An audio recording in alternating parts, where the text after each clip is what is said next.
Je voudrais célébrer dans des vers ingénus les plantes, leurs amours, leurs penchants inconnus, l'humble mousse attachée aux voûtes des fontaines, l'herbe qui d'un tapis couvre les vertes plaines, sur ces monts exaltés le cèdre précieux, qui parfume les airs et s'approche des cieux pour offrir son encens au Dieu de la nature, le roseau qui frémit au bord d'une onde pure, le tremble au doux parler, dont le feuillage frais remplit de bruits légers les antiques forêts, et le pin qui, croissant sur des grèves sauvages, semble l'écho plaintif des mers et des orages, l'innocente nature et ses tableaux touchants, ainsi qu'à mon amour auront part à mes chants.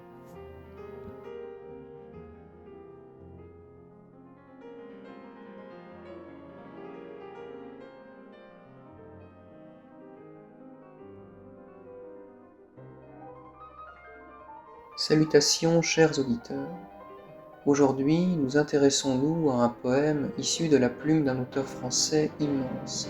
un écrivain à la charnière du XVIIIe et du XIXe siècle,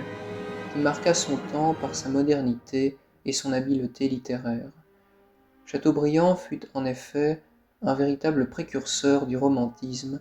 courant dont les prémices artistiques s'exprimèrent à la fin du XVIIIe siècle sous sa propre plume et celle d'autres auteurs influents tels que Jean-Jacques Rousseau, qui fut le premier en France à composer des textes plaçant l'écrivain et sa subjectivité sentimentale au centre de l'œuvre.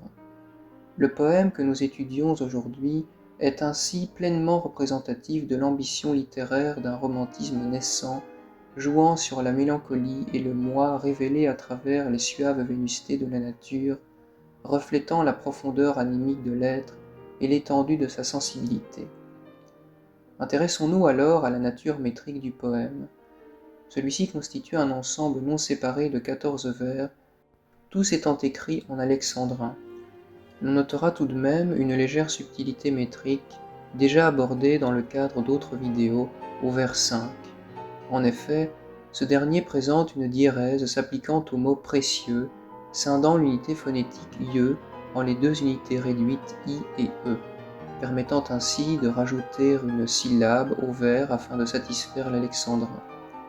Concernant les rimes, s'agit-il présentement d'une succession de 7 rimes suivies ou plates,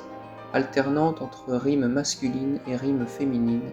pour un total de 4 rimes masculines et 3 rimes féminines.